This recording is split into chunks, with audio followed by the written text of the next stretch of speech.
चलिए दोस्तों, चलिए तो स्टार्ट करने जा रहे हैं दोस्तों। और अब अपन बात करेंगे किसकी दोस्तों, दैट इज मेरी बुक के हिसाब से चैप्टर नंबर 4 और आईसीआई के मॉड्यूल के हिसाब से chapter number 1, that is known as what दोस्तों, ऑटोमेटेड बिजनेस प्रोसेस। चलिए बात करते हैं ऑटोमेटेड बिजनेस प्रोसेस की। अगर हम बात करें दोस्तों तो इस चैप्टर का एक ही कंसेप्ट है भाई, लोगों ने धंधा नहीं बदला, धंधा करने के तरीके बदल दिए।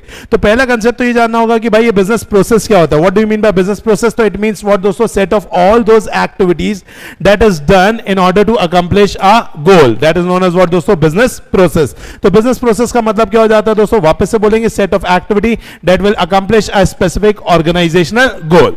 अगर हम बिजनेस प्रोसेस की बात करें तो दोस्तों वो 3 कैटेगरीज में डिवाइडेड है, जैसे अपन क्या बोलते हैं, awesome, where O stands for operational process, S for supporting service और M for managerial services। अगर पहली प्रोसेस की अगर अपन बात करें दोस्तों, that is known as what, operational process। operational process मतलब भाई यहां पर हम कोर बिजनेस की बात करते हैं, ऐसी बिजनेस जो वैल्यू चेन देती है दोस्तों, it delivers value to the customer, that is known as what दोस्तों, operational business process। जैसे कि भाई कस्टमर का ऑर्डर आता है, हम उसे फुलफिल करते हैं, डिलीवरी नोट देते हैं, वहां से इनवॉइस जनरेट करते हैं और फिर वहां से क्या आता है, पैसा आता है। इस कंसेप्ट को अपन क्या बोलते हैं दोस्तों, that is known as operational process. Operational process क्या देता है, ऐड करता है वैल्यू टू द कस्टमर।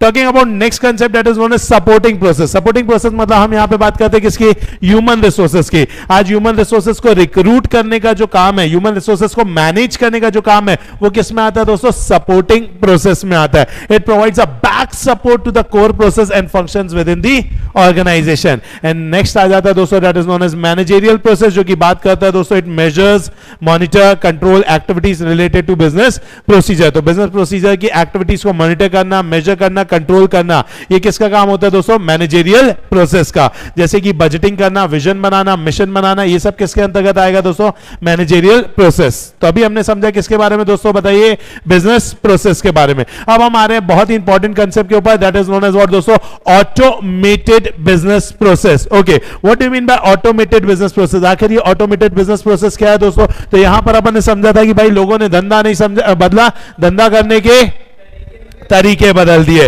और यहां पे तरीके बदलने के लिए सबसे ज्यादा इस्तेमाल किसको किया गया है दोस्तों, टेक्नोलॉजी को। किसको, टेक्नोलॉजी को। तो कोई भी बोले what do you mean by business process automation, that is BPA, तो ये क्या होता है दोस्तों, it is a technology enabled automation of activity. क्या बोलेंगे दोस्तों, technology enabled automation of activity that accomplish a specific function, that accomplish a specific function. वापस it is a technology enabled automation of activity that accomplish a specific function. It is a tactic that uses to automate the process. It is a tactic which that is uses to automate the business process. क्यों?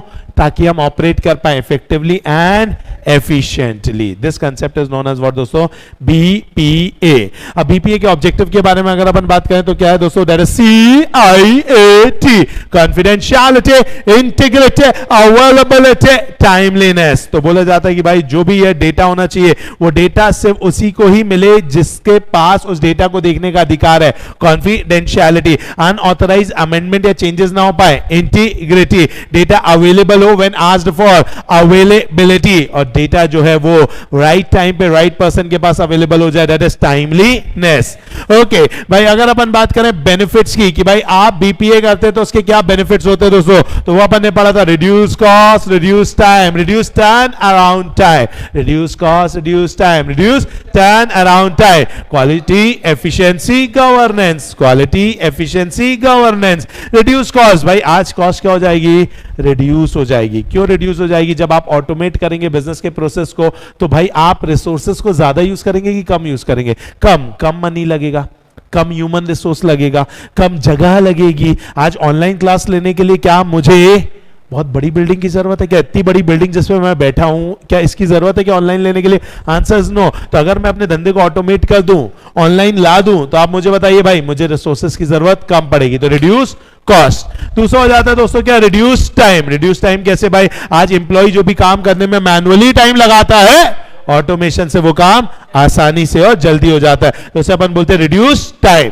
फिर reduce turn around time. What is turn around time दोस्तों? आज अगर कोई भी काम को अगर आपको करना होता है दोस्तों, तो उस काम को करने के लिए बहुत सारे अननेसेसरी टास्क भी उसमें होते हैं। आज जैसे कि मुझे बिल बनाना है, बिल बनाने के लिए पहले मैं माल देखता हूँ, ये माल है, फिर एक एक का उठाता हूँ, अच्छा इसका ये रेट है, इसका ये रेट है, फिर एक कागज में लिखता हूँ, फिर हो सकता है उसको कैलकुलेटर में टक टक टक टक करके बताता हूँ, फिर टोटल बिल बताता हूँ, फिर बहस होती है, नहीं सर डिस्काउंट दो, फाइनल बातचीत होती है, उसका एक बिल बनाता हूँ, बिल बनाने के बाद पैसा लेता हूँ, बिल फाड़ता हूँ, देता हूँ, पैक कराता हूँ।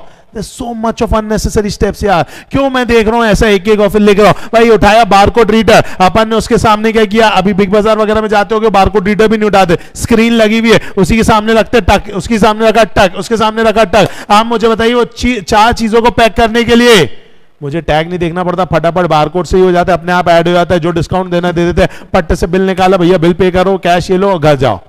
काम कहां पे ज्यादा जल्दी हो रहा है बताइए, ऑटोमेशन में। समझ में आया कि नहीं आया? तो that is known as reduce turn around time. तो आप मुझे बताइए पहला क्या था, बताइए, reduce cost, reduce time, reduce turn around time. Quality increase हो जाती है भाई, क्वालिटी क्या हो जाती है, इंक्रीज हो जाती है। क्यों? क्योंकि भाई काम करने का जो तरीका है वो एकदम फिक्स हो जाता है और एकदम स्टैंडर्डाइज हो जाता है, तो क्वालिटी क्या हो जाती है, इंक्रीज हो जाती है। एफिशिएंसी भी इंक्रीज हो जाती है क्योंकि अननेसेसरी चीजें क्या हो जाती है, खत्म हो जाती है। और जो भी डेटा वहां से निकल के आता है, जो भी काम हम करते हो कैसा होता है, रिलायबल। कभी बिग बाजार में बैठ करके तुमको इतने बड़े बिल को भी क्या नहीं करना पड़ा, टोटल नहीं करना पड़ा। इसी वाले दुकानदार का बिल होता है तो पहले मम्मी बेटा अपन को साइड करती है, फिर पूरे सामान को साइड करती है, साइड बैठ करके अपन से कैलकुलेट कराती है। अरे यस और नो, लेकिन बिग बाजार में ऐसा होता नहीं है। Reduce cost, reduce time, reduce turn around time, quality, efficiency और गवर्नेंस एंड रिलायबिलिटी। आइए दोस्तों, जब ऑटोमेशन इतना प्यारा है, हर कोई करना चाहेगा ऑटोमेशन। आइए दोस्तों पता करते हैं steps to go for BPA. आगे बीपीए में जाने के क्या क्या क्या है दोस्तों, स्टेप्स है। सबसे पहला स्टेप है define why we plan to implement BPA. पहले तो डिफाइन करना पड़ेगा भाई आखिर आपकी प्रॉब्लम्स क्या क्या थी। दूसरी चीज है understand the rules, you need to comply. भाई मेरे यहाँ प्रॉब्लम ये है, मैं डेटर को टाइमली पे नहीं कर पाता हूँ, या डेटर या क्रेडिटर्स को सॉरी अपने टाइमली पे नहीं कर पाता हूँ, डेटर से टाइमली बेसिस पर पेमेंट नहीं मंगा पाता हूँ। आज बच्चे होते हैं भाई, बैच खत्म होने की राह पे होता है, तब याद आता है अरे यार इस बैच से तो फीस ही नहीं वसूली। हाँ ऐसा हो जाता है बेटा, ऑब्वियस सी बात है। सेकंड इंस्टॉलमेंट्स में जनरली यही होता है कि हमें पता ही नहीं चलता है भाई, आखिरी में जा रहे 10 दिन बाद जब टैलिंग होना चालू हो जाता है कि फैकल्टीज पेमेंट करने, ये करना वो करना है, तब याद आता है ओ माय गॉड यार ये बच्चे तो रह ही गए। तो आखिर उसका कारण क्या है, क्योंकि वो मैनुअल है मेरा काम। अब हालांकि मेरा मैनुअल नहीं है तो इससे मेरे को टेंशन नहीं है, लेकिन अदरवाइज मैनुअल रहे तो मुझे कितनी दिक्कतें जाती थी पहले के टाइम पे। तो ऑब्वियस ही बात है ये मेरी प्रॉब्लम थी। फिर एम्प्लॉइज का बड़ा दिक्कत हो जाता था, एम्प्लॉइज जो है कब जा रहे कब आ रहे हैं मैं देख ही नहीं पाता था। मैं क्लास में पढ़ा रहा हूँ क्योंकि मैं सुबह घुसता हूँ 8 बजे, निकलता हूँ रात को 9 बजे, पता चला तब तक कि वो कब आ रहे कब जा रहे क्या कर रहे कुछ पता ही नहीं चलता। तो ऑन दैट बेसिस ये भी बड़ा प्रॉब्लम हो जाता है। तो कहीं ना कहीं इसीलिए मुझे क्या चाहिए, मुझे बीपीए चाहिए। अब उसके रिगार्डिंग क्या हो जाता है, रूल्स एंड रेगुलेशंस क्या है। जैसे अगर मुझे स्टाफ के लिए अटेंडेंस का सब बनाना है तो रूल्स लगेंगे, उसमें कुछ इंटरनल कुछ एक्सटर्नल। इंटरनल रूल्स लाइक कोई भी हाफ डे अगर 3 दिन तक लगातार अगर मान लीजिए 10-10 मिनट लेट आ रहा है हम उसकी हाफ डे कर देंगे। अगर मान लीजिए आपने पर्टिकुलरली 2 दिन से ज्यादा छुट्टी ली, तीसरे दिन की छुट्टी ली, तो वहां पर आपको डबल पगार कटेगी। अगर मान लीजिए आप जल्दी जा रहे हैं और कंसिस्टेंटली जल्दी जा रहे हैं तो फिर उसके लिए आपके ऊपर पेनल्टी लगेगी। आप ज्यादा काम करते हैं तो हम आपको क्या देंगे, ओवर टाइम देंगे। तो ये सारी चीजें जो है वो रूल्स भी अपन को डालने पड़ेंगे। तो पहला क्या गया, define why we plan BPA, understand the rules and regulation. फिर इस काम को क्या कर लो, डॉक्यूमेंट कर लो। फिर डिफाइन कर लो goal, and goal must be SMART. S for specific, M for measurable, A for attainable, R for relevant, T for timely. फिर इसके लिए आप एंगेज करेंगे किसको, कंसल्टेंट को। जो कंसल्टेंट है वो बताएगा खर्चा, जिससे कैलकुलेट क्या करोगे, ROI कैलकुलेट करने के बाद फिर डेवलप करोगे BPA और उसको क्या करोगे, टेस्ट करोगे। समझ में आया दोस्तों? क्या हर चीज को हमें बीपीए कर देना चाहिए? क्या हर बिजनेस के प्रोसेस को ऑटोमेट कर देना चाहिए? Answer is no. आप बिजनेस के प्रोसेस को सिर्फ उन्हीं को ऑटोमेट करो जो हाईली रिपीटेटिव है, हाई वॉल्यूम में होते हैं। हाई वॉल्यूम में होते हैं और रिपीटेटिव है, उसको आप क्या करो, बीपीए कर दो। जैसे मेरे अटेंडेंस लेना हाईली रिपीटेटिव है, ठीक है, तो मैंने उसे क्या कर दिया बताइए, ऑटोमेट कर दिया। आज बच्चों के लिए भी थंब प्रिंट मशीन है बाहर, ठीक है, आप आओ अपना थंब लगाओ, आपका ऑटोमेटिकली क्या लग जाएगा, अटेंडेंस लग जाएगा। तो भाई जहां पे हाई रिपीटेटिव टास्क होते हैं हमें उसे बीपीए कर देना चाहिए, या जहां पे मल्टीपल पीपल लगते हैं एग्जीक्यूट करने के लिए उसको भी क्या कर देना चाहिए, बीपीए कर देना चाहिए। लाइक फॉर एग्जांपल एक आदमी जो बिल बना रहा है, अब उसी के बदले एक आदमी होता है जो उसके लिए क्या करता है बताइए, उसके लिए सारे बिल के रेट्स बताता है। फिर एक आदमी होता है जो फाइनल बिलिंग करता है। आपने अगर एक नॉर्मल दुकान देखी होगी, कोई बड़ा कपड़े का शोरूम, जहां पर क्या नहीं होता है, जहां पे फॉर एग्जांपल क्या नहीं होता, ऑटोमेशन नहीं होता, तो क्या कंसेप्ट होता है, सुनो, वहां पर आपने को सेल्समैन ने दिखाया, वो ला करके दिखाता है 4 जींस ली, ये 4 जींस का फिर एक होता है जो बॉस का राइट हैंड होता है, वो बैठ करके वहां पे फटाफट एक पर्ची पे लिखता है, उसके बाद फिर वो बॉस को वो बताता है कि भैया इतने पैसे हो गए ले लो। कितने आदमी लग गए, 3 आदमी खामखा लग गए ना, एक ही आदमी से क्या हो जाता, काम हो जाता। वहां बॉस बैठा कर क्या रहा, कुछ नहीं कर रहा, सीट पे बैठा हुआ है ना, उठा करके बस टैग मारता जाता, टैग मारता जाता, एंटर मारता, बिल निकल के सामने आ जाता, ग्राहक को दे देता। तो आज ये क्या हो गया बताइए दोस्तों, यहाँ पे मल्टीपल पीपल लगते हैं एग्जीक्यूट का काम करने में। ओके, नेक्स्ट हो जाता है टाइम सेंसिटिव प्रोसेस। जहाँ पे टाइम सेंसिटिव होता है वहां पे ऑटोमेशन ही चाहिए। लाइक शेयर मार्केट की दुनिया, मैं आपको फोन करूं, आपको बोलूं इतने में माल बेचो, और आप जब तक के माल का प्राइस डालोगे तब तक के तो निपट चुकी होगी कहानी। तो इसके लिए यहाँ पे क्या चाहिए, ऑटोमेशन। जीरोधा जैसी कंपनियां, अपस्टॉक्स जैसी कंपनियां इतनी हाईली ऊपर क्यों जा रही है, इतनी जल्दी ऊपर क्यों जा रही है? It's only and only because of time sensitive process है। जैसे उन्होंने क्या कर दिया, ऑटोमेट कर दिया। पहले ये ऑटोमेटेड नहीं थे, शेयर मार्केट इतना अच्छा नहीं था, आज ये ऑटोमेटेड हो गए, शेयर मार्केट में वर्क करना काफी आसान हो गया। समझ में आ गया? जहां पे कंप्लायंसेस की नीड होती है, जहां पे रूल्स एंड रेगुलेशंस की नीड्स होती है, वहां पर भी आपको क्या कर देना चाहिए, ऑटोमेट कर देना चाहिए, ताकि चीजें ऑटोमेटिकली ही वहां पर हो जाए। यार एक ऐसा प्रोसेस जिसका इंपैक्ट दूसरे प्रोसेस पर भी जाता है, मतलब ये प्रोसेस नहीं होगा तो ये भी नहीं होगा, तो ऐसे केस में भी आपको क्या कर देना चाहिए, ऑटोमेशन कर देना चाहिए। तो ऑटोमेशन किन किन चीजों का करना चाहिए दोस्तों बताइए, जो कि हाईली वॉल्यूम वाली और रिपीटेटिव हो। दूसरा, जहां पे मल्टीपल पीपल लगते हो क्या करने के लिए, एग्जीक्यूट करने के लिए। फिर वहां पर टाइम सेंसिटिव हो, कंप्लायंस लगाता हो, और सिग्निफिकेंट इंपैक्ट करता हो ऑन अदर प्रोसेसेस। समझ में आ गया दोस्तों? पक्का? जब आप बीपीए लगाएंगे तो क्या बीपीए आसानी से हो जाएगा? इतनी से आसानी से हो रहा होता तो हर कोई कर लेता, तो इतनी आसानी से होता नहीं है। कुछ चैलेंजेस आते हैं। पहला चैलेंजेस है इंप्लीमेंटेशन कॉस्ट। जब आप धंधा नहीं बदलोगे, धंधा करने के तरीके बदलोगे, तो वहां पे क्या आ जाएगी दोस्तों, कॉस्ट। बहुत ही हैवी कॉस्ट लगती है यहाँ पे दोस्तों। दूसरा, स्टाफ तैयार नहीं होता, क्योंकि स्टाफ को पता है कि उसकी नौकरी जाने वाली है। तो ऑब्वियस सी बात है, स्टाफ क्या दिखाता है, रेजिस्टेंस। वो बोलता है नहीं नहीं सर, मैं तो ऐसे ही करूंगा, मेरी आदत इसी की है। अरे मैं खुद भी अपने स्टाफ को देखता हूँ, बोलता हूँ ऐसे करो ना, क्या दिक्कत है? बोले नहीं नहीं, हमको जमता ही नहीं है। अरे भाई, तुम्हारे जमने ना जमने से तुम उस चीज में एक दिन लगाते हो जो काम 15-20 मिनट में हो सकता है, लेकिन करने को तैयार नहीं। That is known as what दोस्तों, स्टाफ रेजिस्टेंस। कॉम्प्लेक्स प्रोसेस को डिफाइन करना मुश्किल हो जाता है। आज अपस्टॉक्स और जीरोधा ऐसी कंपनीज 2, 3, 4, 5 ही हैं। अगर हर कोई के पास ये वाली चीज हो जाती तो आज तो मार्केट में ऐसी खुला बिक रहा होता ना ये चीज। ये सॉफ्टवेयर को बनाना, डेवलप कराना, अच्छे तरीके से करना, ये भी काफी कॉम्प्लेक्स है। हर कोई के बस की बात नहीं है। नहीं तो हर कोई ओला बन जाता, हर कोई उबर बन जाता, हर कोई जोमेटो, हर कोई स्विगी बन जाता। लेकिन हर कोई नहीं बन पा रहा है, क्यों? क्योंकि the process is very complex. समझ में आया? और कई बार आप क्या करने लग जाते हो, ऐसी चीज को ऑटोमेट करने लग जाते हो जिसका कोई रोल ही नहीं है। अब जिसका कोई रोल नहीं है, अगर उस काम को आप ऑटोमेट करोगे तो क्या उसकी वजह से प्रॉब्लम्स बढ़ेंगी? आंसर इज यस दोस्तों। तो कहीं ना कहीं ये भी एक बड़ा प्रॉब्लम हो जाता है कि आप क्या कर रहे हैं, ऐसी चीजों को क्या कर रहे हैं, ऑटोमेट कर रहे हैं, which is not necessary to be automated. आइए दोस्तों चैलेंजेस देखेंगे। पहला चैलेंजेस क्या है बताइए दोस्तों? That is known as implementation cost. दूसरा कौन सा बताइए दोस्तों? That is staff resistance. तीसरा क्या है? Defining complex process, automating the task which is not necessary to be automated. क्या ये बात समझ में आ गई दोस्तों? पक्का? अच्छे से चलिए आइए दोस्तों नेक्स्ट कंसेप्ट की ओर बढ़ते हैं दोस्तों। बीपीए के बारे में हो गया। अब बीपीए के बाद अगर आप नेक्स्ट कंसेप्ट पर आते हैं जो किसके बारे में बात करता है बताइए? दैट इज रिस्क के बारे में। ठीक है, अगर मैं बात करता हूं दोस्तों किसकी? रिस्क के बारे में। तो अगर रिस्क की बात की जाए दोस्तों, तो रिस्क क्या होता है दोस्तों? रिस्क मतलब कि कोई भी ऐसी चीज दोस्तों, कोई भी ऐसा इवेंट जो कि हमारे प्लान्ड ऑब्जेक्टिव से हमें क्या कर देता है? डिविएट कर देता है। क्या कर देता है बताइए? डिविएट कर देता है, resulting in a negative consequences. Resulting in a negative consequences, उसे अपन क्या बोलते हैं बताइए? रिस्क बोलते हैं। क्या बोलते हैं दोस्तों? रिस्क बोलते हैं। तो अगर मैं रिस्क की बात करूं बेसिकली, तो दोस्तों जो रिस्क होता है बेसिकली ये क्या है दोस्तों? ऐसा इवेंट है जो डिविएट कर देता है हमें प्लान्ड ऑब्जेक्टिव से, जिससे रिजल्ट होता है in an unwanted negative consequences. Characteristics of risk. Risk की अगर आप कैरेक्टरिस्टिक्स की बात करें तो पहला चीज ये है दोस्तों, जो रिस्क होता है वो थ्रेट पैदा करता है। क्या पैदा करता है दोस्तों?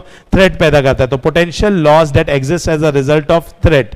ठीक है, नेक्स्ट कहीं ना कहीं जो अनसर्टेनिटी होती है दोस्तों ऑफ लॉस, ठीक है, in terms of probability of such loss. समझ में आ गया दोस्तों? तो कहीं ना कहीं अनसर्टेनिटी भी रहती है। एंड अगर हम बात करें दोस्तों वो अगर हम बात करें तो कहीं ना कहीं जो रिस्क है दोस्तों, उसका लाइकलीहुड जो है दोस्तों, वो अगर रह गया तो वो आपके बिजनेस एंटिटी को काफी हद तक क्या कर सकता है दोस्तों? डैमेज कर सकता है। चलिए बात करते हैं दोस्तों टाइप्स ऑफ रिस्क की। एक पर्टिकुलर बिजनेस में कितने, एक पर्टिकुलर अगर हम बात करें ऑर्गेनाइजेशन में कितने प्रकार के रिस्क होते हैं दोस्तों? तो एक रिस्क होता है दोस्तों जिसे अपन बोलते हैं बिजनेस रिस्क। कौन सा रिस्क दोस्तों? Business risk. एक होता है जैसे बोलते हैं टेक्नोलॉजिकल रिस्क, और तीसरा होता है डेटा रिस्क। तो कितने रिस्क है दोस्तों बताइए? 3 रिस्क है। पहला कौन सा बोलो? Business risk. दूसरा कौन सा है? Technological risk. और तीसरा कौन सा बताइए दोस्तों? दैट इज नोन एज हमारा डेटा रिस्क। आइए दोस्तों एक एक रिस्क के बारे में बात करेंगे। पहला रिस्क कौन सा है दोस्तों? Business risk. बिजनेस रिस्क के अंतर्गत अगर हम बात करें तो अलग अलग यहां पर आपको कितने रिस्क दिख रहे हैं बताइए दोस्तों? 6 रिस्क। पहला कौन सा है? Strategic, financial, regulatory, operational. Strategic, financial, regulatory, operational, hazardous, residual. Hazardous, residual. तो पहला कौन सा रिस्क है बताइए? Strategic risk. स्ट्रैटेजिक रिस्क का मतलब क्या हो जाता है दोस्तों? ऐसा रिस्क जिसकी वजह से हम अपनी स्ट्रैटेजीज को इंप्लीमेंट नहीं कर पाते और अपने बिजनेस ऑब्जेक्टिव्स को अचीव नहीं कर पाते। आज ऑर्गेनाइजेशन के अंतर्गत क्या हो गया? ऑर्गेनाइजेशन के बाहर जो एनवायरनमेंट है वो चेंज हो गया और वो चेंज होने की वजह से हम क्या नहीं लगा पाए? अपनी स्ट्रैटेजीज नहीं लगा पाए। समझ में आ गया दोस्तों? तो कहीं ना कहीं वो रिस्क जो है वो रिस्क को अपन क्या बोलते हैं बताइए? Strategic risk. अब किसी को पता नहीं था कोविड-19 आने वाला है। आज मैंने बड़ी बड़ी चीजें कर दी कि मैंने अपने ग्लोबल एक्सपेंशन के अंतर्गत चला गया कि भाई ग्लोबली हम अपने आप को क्या करेंगे? एक्सपैंड करेंगे। बड़े बड़े ऑफिसेस खोल दिए, तैयार कर दिए, पैसा लगा दिया, ह्यूमन रिसोर्स लगा दिया, थोड़ी बहुत ब्रांडिंग भी कर दी। अब दिक्कत ये हो गई कि भाई अब जाना है, उसका उद्घाटन करना है, इनॉग्रेशन करना है, बट द प्रॉब्लम इज कोविड-19 आ गया, जिसकी वजह से भाई एक देश से दूसरे देश जाना नामुमकिन हो गया। आप मुझे बताइए अब मैं क्या करूं? प्रॉब्लम हो गई ना यहां पर। तो this is known as what? Strategic risk. ये कौन सा रिस्क हो गया बताइए? Strategic risk.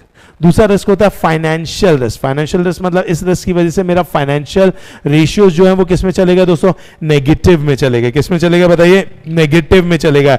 वेस्ट और लॉस ऑफ एसेट्स हो गया। ठीक है दोस्तों? अगर हम बात करें इंटरेस्ट रेट वगैरह बढ़ गया, मैंने जो स्ट्रैटेजी सोची थी कि भाई ऐसा ऐसा होगा, यहां से इतना पैसा आ जाएगा, यहां पे इतना पैसा लगा दूंगा, वो चीजें वैसी वर्कआउट नहीं हुई, मैं लॉस में चला गया। This is known as what?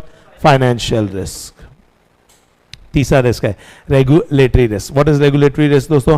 Fines, penalties मेरे ऊपर लग गई हैं दोस्तों। फाइन्स, पेनल्टीज लग गई। क्यों लग गई? क्योंकि मैंने क्या नहीं किया?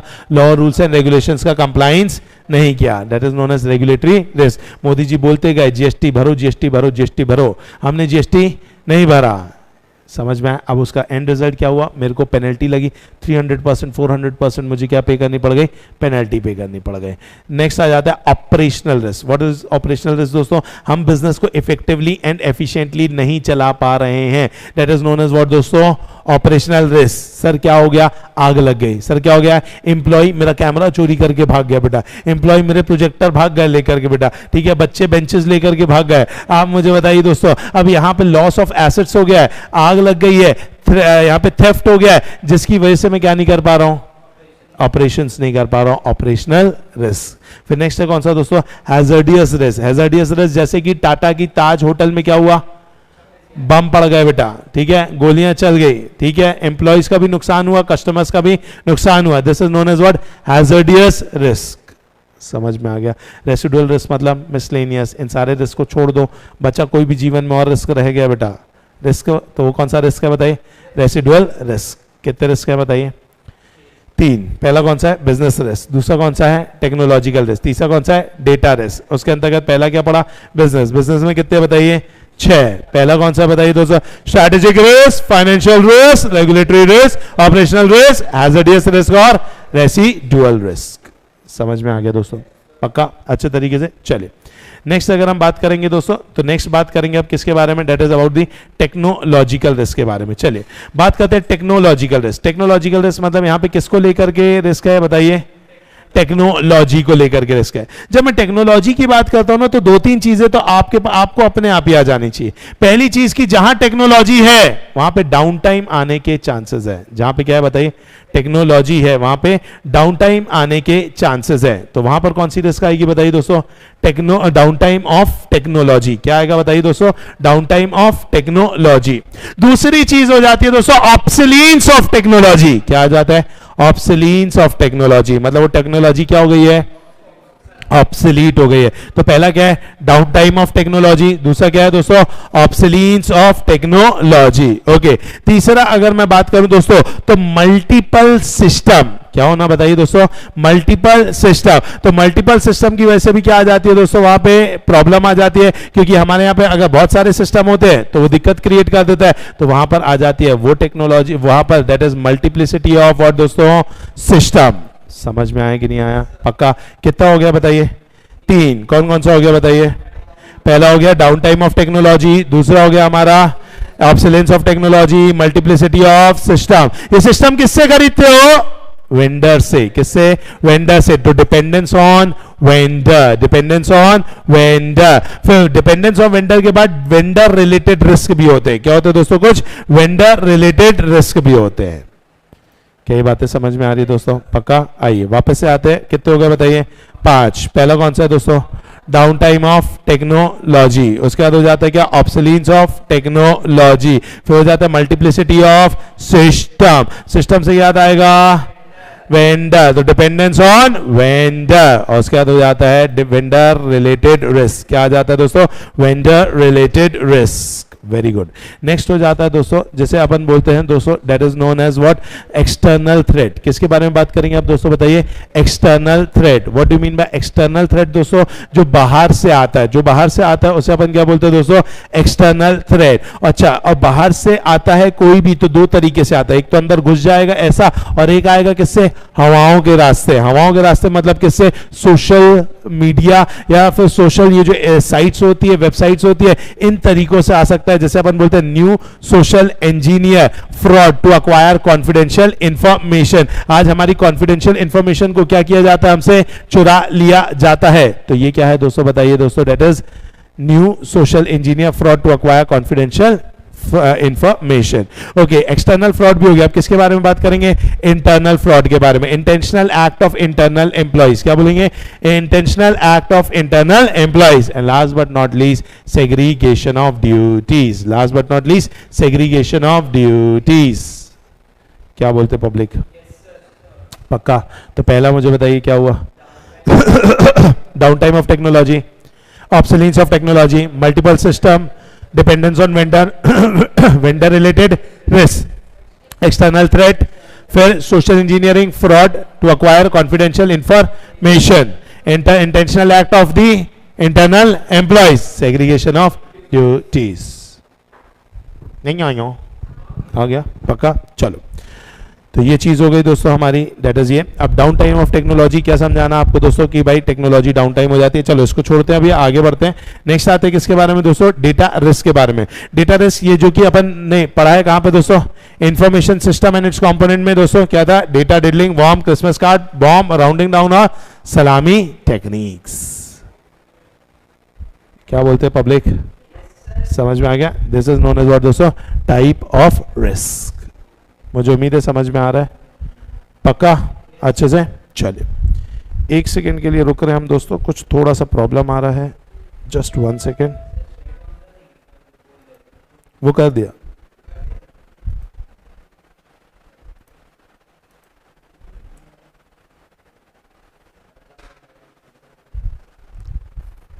चलो 1 सेकेंड बस।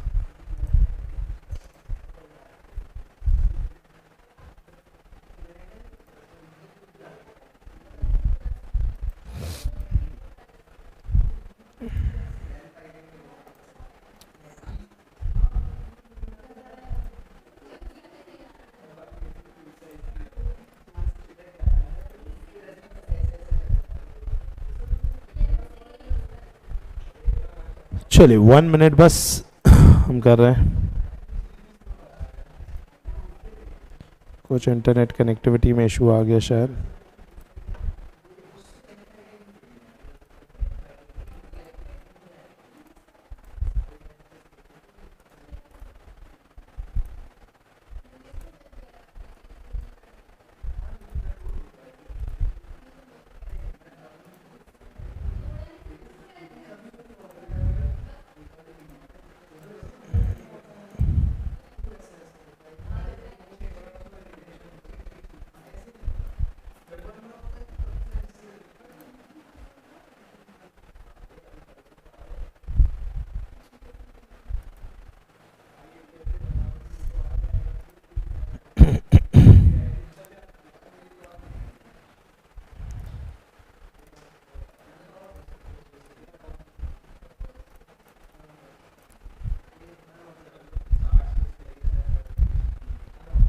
चलिए दोस्तों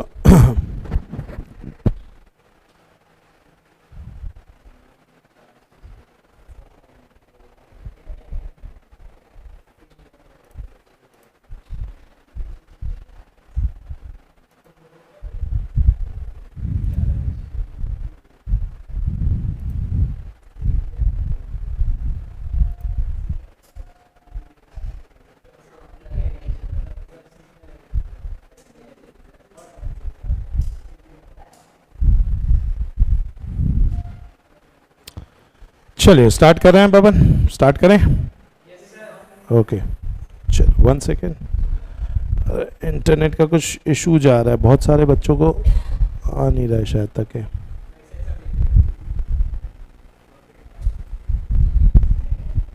चलो चलिए स्टार्ट करें। ओके चलिए, तो यहां पर अपन ने बातें किसके बारे में कर लिया दोस्तों, that is about the risk के बारे में बातें कर लिए।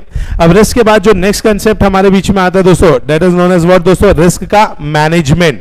तो रिस्क का मैनेजमेंट के अंतर्गत अपन ने पढ़ी है दोस्तों रिस्क मैनेजमेंट की बहुत सारी क्या स्ट्रैटेजी, क्या पढ़ी है दोस्तों, बहुत सारी स्ट्रैटेजी। अब आइए अगर हम बात करते हैं रिस्क मैनेजमेंट की स्ट्रैटेजी के बारे में, तो रिस्क मैनेजमेंट की कुल मिलाकर के कितनी स्ट्रैटेजी है दोस्तों, आप देख सकते हैं यहां पर कितनी है, 5। पहली स्ट्रैटेजी क्या है दोस्तों, टर्न बैक और अवॉइड, टॉलरेट और एक्सेप्ट, ट्रांसफर और शेयर, टर्मिनेट और एलिमिनेट, ट्रीट और मिटिगेट। तो अपन ने इसे याद किया था क्या दोस्तों, टॉलरेट करेंगे, टर्मिनेट, ट्रांसफर, ट्रीट और टर्न बैक, ऐसी कुछ याद किया था क्या अपन ने, ऐसे ही सेम याद किया था। चलो तो पहले बात करते हैं किसको दोस्तों, टॉलरेट करेंगे। टॉलरेट करेंगे मतलब भाई ऑब्वियस ही बात है, अपन उसे क्या कर रहे हैं, एक्सेप्ट कर ले रहे हैं।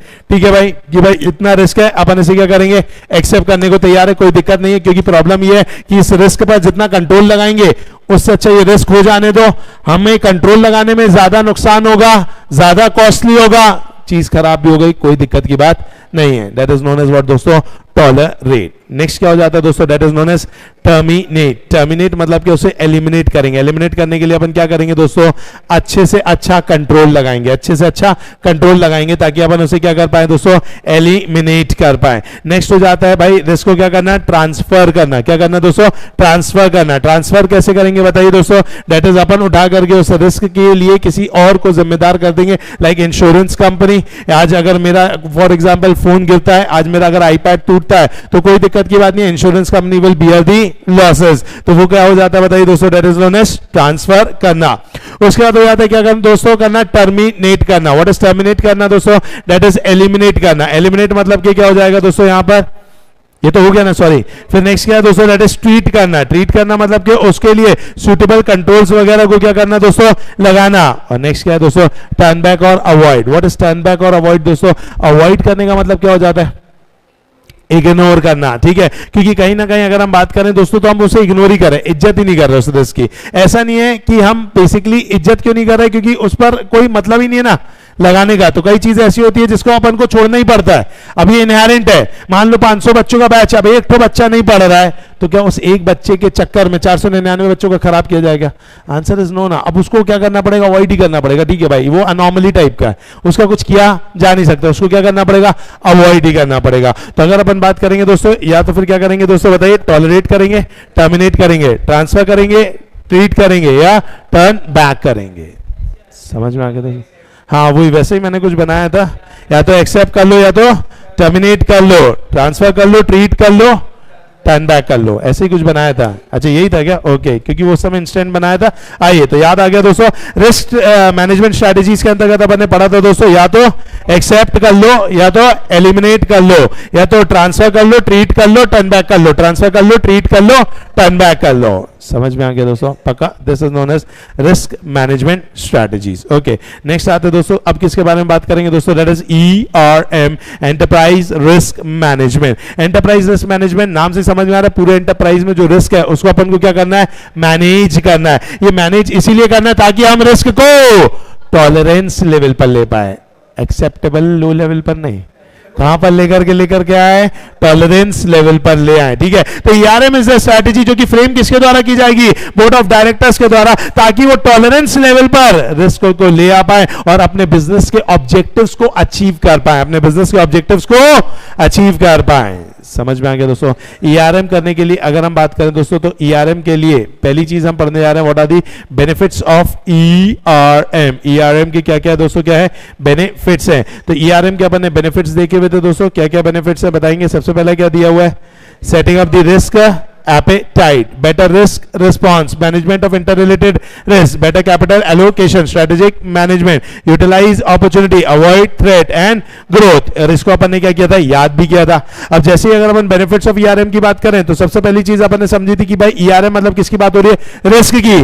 पहले तो सेटअप कर लो रिस्क का एपेटाइट। एपेटाइट सेटअप कर लो कि कितना रिस्क आप झेल सकते हो।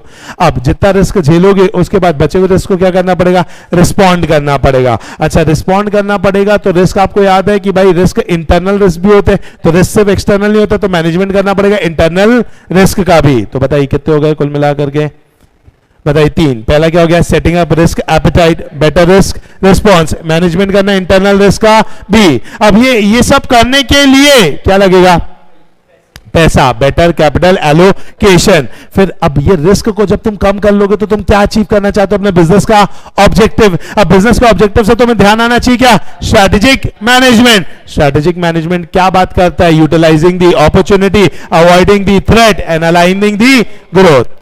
नहीं गया what are the benefits of ERM। ERM को पहले तो देखो भाई, एंटरप्राइज रिस्क मैनेजमेंट, रिस्क को पकड़ो तो ध्यान आ जाएगा, setting up risk appetite, better risk response, management of inter related risk, क्या चाहिए, पैसा, बेटर कैपिटल एलोकेशन। उसके लिए क्या, अब ये सब हो गया, रिस्क मैनेज हो जाएगा अपना। अब इसका नेक्स्ट फायदा क्या होता है, बोर्ड ऑफ डायरेक्टर्स को ऑब्जेक्टिव अचीव करना है। ऑब्जेक्टिव बिजनेस क्या, अपन को क्या ध्यान आएगा, स्ट्रेटेजिक मैनेजमेंट। वो क्या बात करते हैं, utilize opportunity, avoid threat, align growth.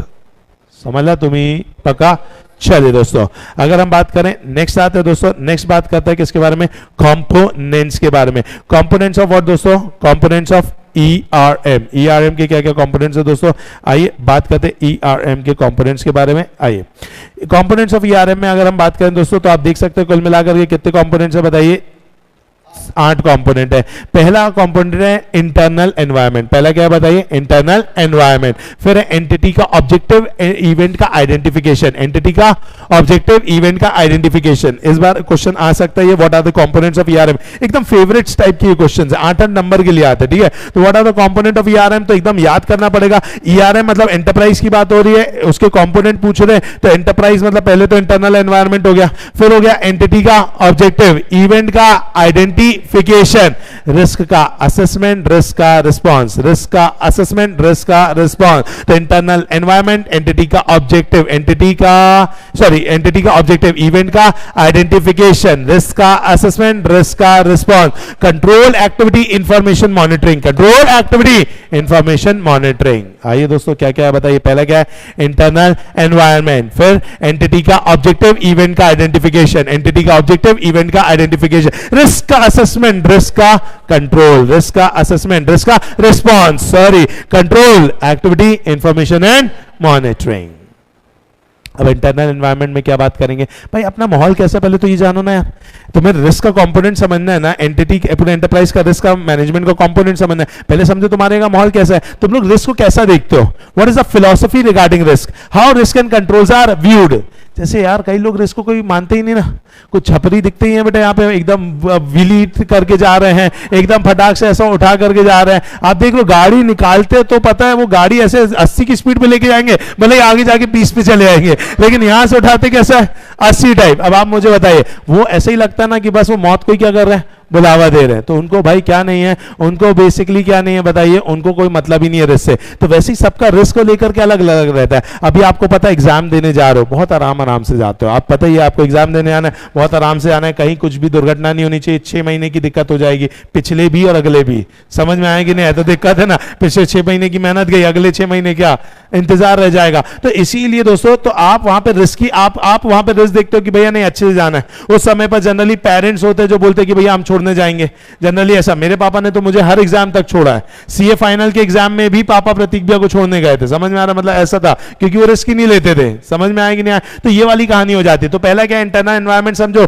कि आपकी फिलॉसफी रिगार्डिंग रिस्क क्या है, फिर रिस्क एंड कंट्रोल्स को कैसे व्यू किया जाता है। एंटिटी का ऑब्जेक्टिव, एंटिटी का ऑब्जेक्टिव क्या रहेगा, तो भाई एंटिटी को अपने इस ऑब्जेक्टिव को क्या करना चाहिए, अलाइन करना चाहिए मिशन के साथ। भाई एंटिटी का जो ऑब्जेक्टिव है, क्योंकि दोस्तों सुनो एक बार पहले वापस से ध्यान करो, ERM क्या बोलते हैं, ERM मतलब रिस्क को कम करना है, ऑब्जेक्टिव को अचीव करना है। तो ये दोनों ही तो मेन चीज हो गई ना। तो आपको यहां पे किसके भी बारे में बात करनी होगी, एंटिटी के ऑब्जेक्टिव के बारे में भी। नहीं तो कई बार बच्चों के दिमाग में आता है कि सर यहां पे ऑब्जेक्टिव अचानक कहां से आ गया, हम तो रिस्क की बात कर रहे हैं। तो इसीलिए एंटिटी का ऑब्जेक्टिव इसलिए जानना जरूरी, क्योंकि इसी से तो अचीव होगा। तो इसीलिए एंटिटी का ऑब्जेक्टिव ये देखो कि क्या उसके मिशन के साथ चल रहा है कि नहीं चल रहा है, और एंटिटी के ऑब्जेक्टिव के हिसाब से हमने रिस्क एपेटाइट को सेट किया है कि नहीं किया है। रिस्क एपेटाइट क्या हो जाता है दोस्तों, रिस्क को कंट्रोल करना, ठीक है। अब इवेंट को आइडेंटिफाई करेंगे कि भाई कौन कौन से ऐसे इवेंट है दोस्तों जिसकी वजह से अफेक्ट हो सकता है एंटिटी को। वो फैक्टर्स जो हैं दोस्तों वो हमारी स्ट्रैटेजी, ऐसे कौन से फैक्टर है जो इन्फ्लुएंस कर सकते हैं स्ट्रैटेजी के इंप्लीमेंटेशन को, और डिस्टिंग्विश करना पड़ेगा between the risk and the opportunity, क्योंकि किसी के लिए कुछ रिस्क है तो किसी के लिए कोई अपॉर्चुनिटी है। भाई कोविड-19 बहुत लोगों के लिए, कोचिंग क्लासेस की फील्ड में बहुत लोगों के लिए रिस्की रहा, लोगों के बिजनेसेस बंद हो गए। अभी मैं कुछ टीचर्स से बात करता हूं तो टीचर्स बोलते हैं यार अब मजा ही नहीं रह गया, खत्म ही हो गया यार, पिछले 2 साल से कमाया ही नहीं है, पिछले 2 साल से दो तीन बच्चे आए हैं, या फिर ऐसी जनरली हमने फोन पे व्हाट्सएप कॉल पे पढ़ा दिया है। तो उन्होंने उसे रिस्क देखा, पहले ही डर गए। हमने उसे क्या देखा?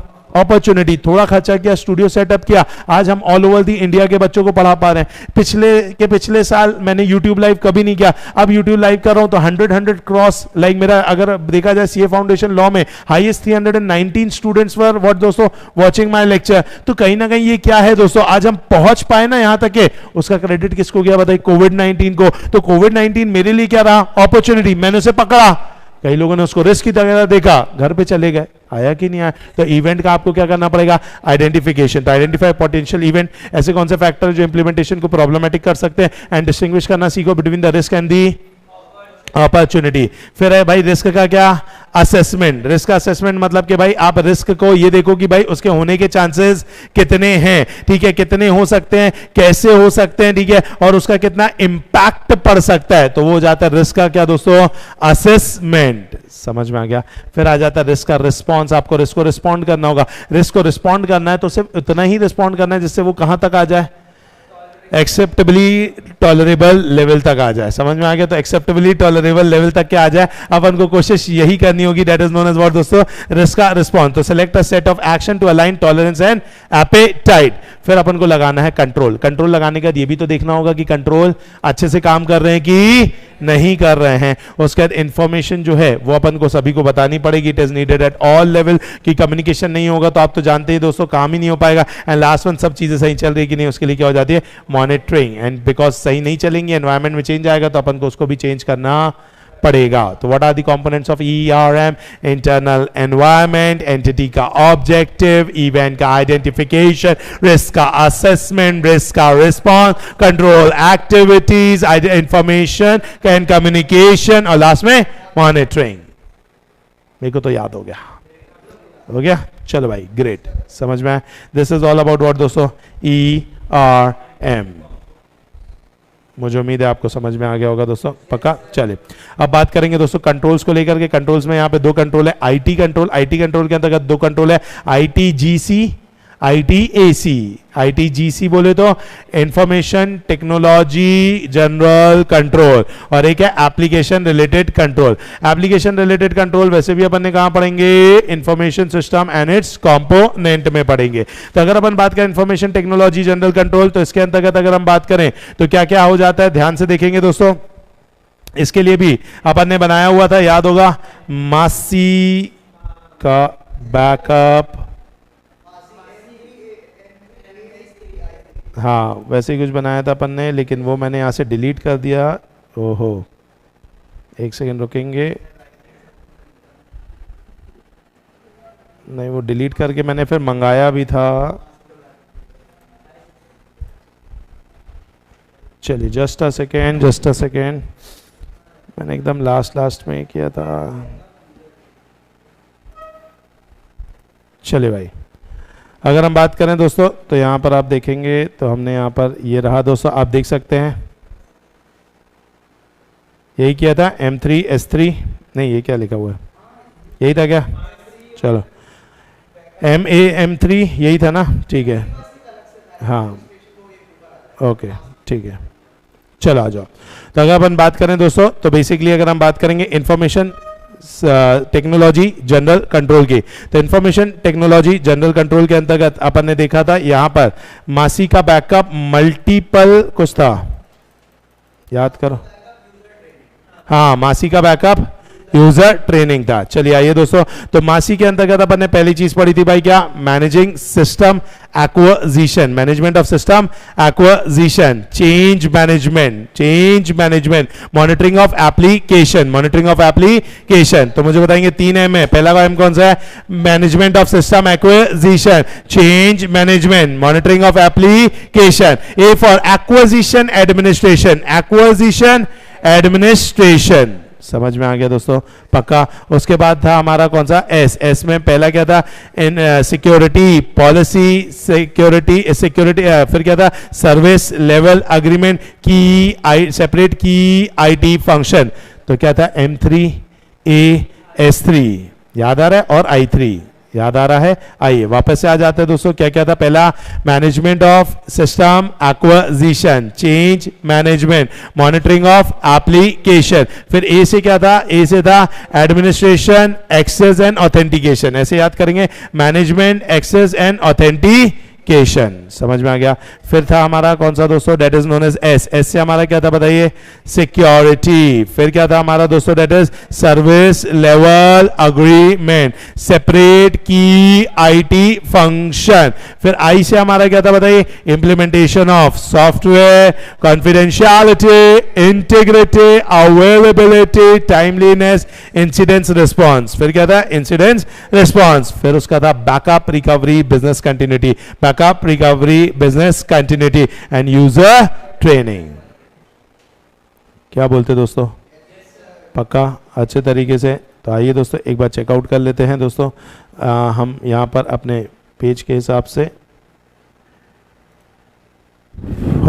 आ जाइए, कहाँ चला गया है, ओके नहीं तो CBS में आ गया यार मैं, ये रहा टाइप ऑफ रिस्क, ये रहा। चलिए अपन ने यहाँ पे पढ़ा था, ये देख पा रहे हैं आप, चलिए ये दिख रहा है आपको यहाँ पे, information security policy, administration, access and authentication, separate की IT function, management of system acquisition, change manager and backup, फिर development and implementation of application software, फिर confidentiality, integrity and availability of software, incident response time, monitoring of application supporting, service level agreement, user training। तो पहली चीज अपन ने पढ़ी थी 3M कौन कौन से थे बताएंगे दोस्तों, पहला that is management system acquisition, change management, monitoring of application। ए से क्या था बताइए, that is हमारा authentication, administration and एक्सेस, ठीक है ये याद रखेंगे। उसके बाद था एस से सिक्योरिटी पॉलिसी, SLA सेपरेट की आईटी फंक्शन, आई से था क्या, implementation of software, that is कौन सा सॉफ्टवेयर, एप्लीकेशन सॉफ्टवेयर, फिर confidentiality, integrity and availability of data, और लास्ट में था इंसिडेंट रिस्पॉन्स, फिर था backup recovery and business continuity, and last one was user training. These are the general control, याद रहेगा पक्का। चलिए इसके बाद हम बात करेंगे किसको लेकर के दोस्तों, that is about the application control के बारे में। एप्लीकेशन कंट्रोल की अगर अपन बात करें तो वैसे हमें यहाँ पे एप्लीकेशन कंट्रोल के बस एग्जांपल समझने, किस टाइप के एग्जांपल होते हैं, क्योंकि एप्लीकेशन कंट्रोल के बारे में अपन ने कहाँ बातचीत की हुई है, chapter number 2 information system and its component में। तो इसके अंतर्गत अगर हम बात करें some example of application control क्या क्या है बताइए। पहला क्या है, डेटा एडिट्स, ठीक है, that is editing data is allowed only for permissible field, हर चीज को आप बदल नहीं सकते। नेक्स्ट है दोस्तों separation of business function, business function को आप क्या करेंगे, सेपरेट करेंगे, ऑथेंटिकेट करना, ऑथराइज करना, सब अलग अलग होना चाहिए। Balancing of processing total, debit and credit सारा क्या होना चाहिए, टैली होना चाहिए। ट्रांजेक्शन लॉगिंग, ठीक है, और transaction are identified with unique ID and logged. Error की रिपोर्टिंग, एक्सेप्शन रिपोर्टिंग, ये सब किसके कंट्रोल है, एप्लीकेशन के। तो अंदर सॉफ्टवेयर में सब कंट्रोल होने चाहिए कि परमिसिबल फील्ड को ही चेंज कर पाए, डेटा एडिट, ठीक है भाई, जो अगर उसे अलाउ करता है और जो उसे यूज करता है वो अलग अलग होने चाहिए। सेपरेशन ऑफ बिजनेस फंक्शन, फिर बैलेंसिंग ऑफ प्रोसेसिंग टोटल, तो डेबिट क्रेडिट का टोटल एक होना चाहिए। ट्रांजेक्शन लॉग कर पाए, एरर की रिपोर्टिंग एंड एक्सेप्शनल रिपोर्टिंग।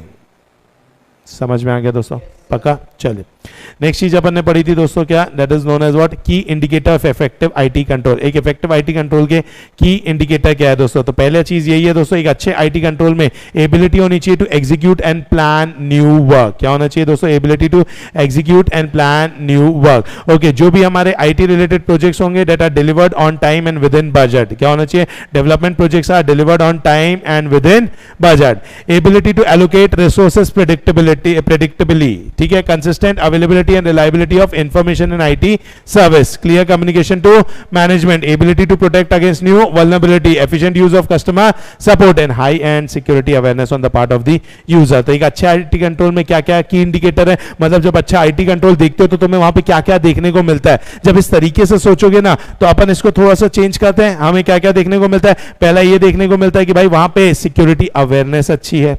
हमें ये देखने को मिलता है कि वहां पे जो है हम कस्टमर सपोर्ट का या हेल्प डेस्क का क्या लेते, यूज लेते कुछ भी समझने के लिए. ठीक है. उसके बाद एक अच्छा क्या है, कम्युनिकेशन है. की इंडिकेटर्स ऑफ इफेक्टिव कंट्रोल का consistent availability and reliability of क्या रहता है, डेटा रहता है. हम एलोकेट कर पाते हैं रिसोर्सेज को कैसे, प्रेडिक्टेबिलिटी के साथ. और हम अच्छे से कोई भी प्रोजेक्ट को एग्जीक्यूट कोई भी प्रोजेक्ट को टाइमली बेसिस पर डिलीवर कर पाते हैं, बजट में डिलीवर कर पाते हैं. एंड एबिलिटी होती है to execute and plan new work. समझ में आया दोस्तों?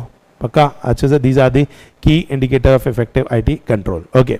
इसके बाद कुछ हमने टर्मोलॉजीज के बारे में पढ़ा था दोस्तों. एक है एसेट के बारे में, थ्रेट्स के बारे में, एक्सपोजर के बारे में, काउंटर मेजर के बारे में, लाइक्लीहुड के बारे में, अटैक के बारे में और रिस्क के बारे में. एसेट मतलब कि भाई something which is value to the enterprise, उसे अपन क्या बोलते हैं दोस्तों, एसेट. थ्रेट का मतलब कोई भी एक्शन इवेंट जो कि कॉम्प्रोमाइज करता है सिस्टम को, उसे क्या बोलते हैं, थ्रेट. अमाउंट ऑफ लॉस जितना हो सकता है उसे अपन क्या बोलते हैं, एक्सपोजर. फिर काउंटर मेजर मतलब वो वल्नरेबिलिटी से लड़ने के लिए आपने जो भी लगाया होगा, कोई भी एक्शन डिवाइस प्रोसीजर टेक्निक, उसे क्या बोलते हैं, काउंटर मेजर. उसके होने की जो प्रोबेबिलिटी उसे क्या बोलते हैं, लाइकलीहुड. जो सेट ऑफ एक्शन डिजाइन किए जाते हैं ताकि इंटीग्रिटी, कॉन्फिडेंशियलिटी एंड अवेलेबिलिटी क्या हो पाए, कॉम्प्रोमाइज हो जाए, उसे क्या बोलते हैं, attack. And risk is a potential harm if threat exploits the vulnerability to cause damage to the system, that is known as risk. समझ में आ गया दोस्तों? पक्का अच्छे से. चलिए इसके बाद बात करेंगे दोस्तों किसके बारे में, that is about the internal control के बारे में. याद है आपको, अपन ने इंटरनल कंट्रोल के बारे में भी पढ़ा हुआ है यहाँ पे. इंटरनल कंट्रोल के बारे में वैसे अपन ने कहाँ पे भी देखा है बताइए, ऑडिट में भी देखा है. इंटरनल कंट्रोल के कंपोनेंट्स पूरे देखे थे, याद होगा. Control environment, risk assessment, control activity and control include segregation of duties. Limitation के बारे में भी अपन ने पढ़ा था. इंटरनल कंट्रोल के क्या दोस्तों, cost effective human error, manipulation among the employees. ठीक है. फिर कहीं ना कहीं कल्यूजन अमंग द एम्प्लॉइज. फिर abuse of authority, change of condition और अनयूजुअल सर्कमस्टेंसेस. समझ में आ रहा है दोस्तों? पक्का. चलिए अब आते दोस्तों एक स्पेसिफिक बिजनेस प्रोसेस के रिस्क एंड कंट्रोल्स के बारे में अब अपन पढ़ने जा रहे हैं. ठीक है. ध्यान से समझेंगे. अलग अलग प्रकार के बिजनेस प्रोसेस होते हैं, उन बिजनेस प्रोसेस में क्या क्या प्रकार के रिस्क होते हैं और उसमें क्या क्या कंट्रोल्स लगाने पड़ते हैं. अगर हम कंप्यूटर सिस्टम की बात की जाए तो कंट्रोल्स को 3 लेवल पे चेक किया जाता है दोस्तों. एक हो जाता है कॉन्फ़िगरेशन में, एक हो जाता है मास्टर में और एक हो जाता है ट्रांजैक्शन में. What is configuration? कॉन्फ़िगरेशन मतलब कि जैसा सॉफ्टवेयर सेटअप किया जाता है उसे क्या बोलते हैं दोस्तों, कॉन्फ़िगरेशन. कॉन्फ़िगरेशन में ही हम सेटअप कर लेते हैं कि कौन सी चीज किस किस को यूज की जा सकती है कि नहीं. एग्जांपल के नाम पे मैंने नाटक क्लासेस का आपको बैकएंड दिखाया था दोस्तों. बीइंग अ टीचर मैं सिर्फ अपने ही सब्जेक्ट को क्या कर पाता हूं, एक्सेस कर पाता हूं. लेकिन बीइंग एडमिन, एडमिनिस्ट्रेटर, मैं सारे बैचेस को देख सकता हूं, उनके स्टडी मटेरियल को देख सकता हूं, उनके स्टडी वीडियोस को देख सकता हूं, सब बच्चों की अटेंडेंस को देख सकता हूं, सबका फीस देख सकता हूं. अच्छा, बीइंग अ फैकल्टी वो सिर्फ नंबर ऑफ स्टूडेंट देख सकते हैं, उनके स्टडी मटेरियल देख सकते हैं, उनके स्टडी वीडियोस देख सकते हैं. वो दूसरे सब्जेक्ट के स्टडी वीडियोस नहीं देख सकते, दूसरे सब्जेक्ट के स्टडी मटेरियल नहीं देख सकते. फीस किसकी कितनी ड्यू है वो देख नहीं सकते, रिजल्ट वो देख सकते हैं. पेपर चेक करने के बाद वो अपलोड करेंगे, उसका उनको अधिकार है. बच्चे को फीस का उसी के बारे में पता चलता है, अटेंडेंस उसी के बारे में पता चलता है, जिस बैच में वो अलोकेटेड है उसी बैच का ही उसको क्या मिलेगा, वीडियो बैकअप. ये सब पीछे हमने क्या करके रखा है दोस्तों, सेट करके रखा है. हम चाहें तो किसी टीचर को हमें कभी फीस का भी देना हो तो हम अधिकार दे सकते हैं, क्योंकि किस भी बैच है, छोटा बैच है, 9th का चालू किया, 15 बच्चे. अब मैं सीए पढ़ा रहा, मैं हेड हूं फॉर एग्जाम्पल. अब 9th के अंतर्गत there is a inherent limitation कि नहीं आएगा. हम वो बैच देखने नहीं जाएंगे 9th के बच्चे कैसे पढ़ रहे हैं क्या है. वो तो हमने एक तरीके से क्या कर दिया, एक टीचर है अच्छा पढ़ाता है, मार्केटिंग किया, नाटक का ब्रांड नेम था, 9th क्लास चालू कर दिया. अब इस केस में उसका फीस लेना, ये वो करना, हम उसी के ऊपर ही छोड़ सकते हैं. सिंपल सी बात है ना. तो भाई हमने उसको फीस भी ऑन कर दिया. 9th क्लास में किस बच्चे से कितनी लेनी है, क्योंकि वहां पे मंथली सिस्टम होता है. यहाँ पे तो एक बार में आ जाती है, हम खत्म ही कर देते हैं फीस का. लेकिन वहां पे क्या मंथली आनी है, बार बार बच्चे को याद दिलाना है. अब ये कौन बार बार एडमिनिस्ट्रेटिव करता रहेगा. हमने उन्हीं को सौंप दिया, भैया जाते हो, आपको सिलेबस वैसे भी 1 साल में पढ़ाना है, इतना सा सिलेबस है, 1 साल तक खींचना है, यहाँ पे इतना बड़ा सिलेबस है, इतने समय में खत्म करना है. तो ऑब्वियस सी बात है ना, तो हमारे पास समय नहीं है. आप मस्ती करो बैठ करके, आराम से 15 मिनट टाइम करो, आराम से टाइम पास करो कि भाई हर बच्चे का पूछो. तो ये क्या चीज है, ये क्या कंसेप्ट है दोस्तों, ये हमने उनको क्या दे करके रखा है बताइए, कॉन्फ़िगरेशन.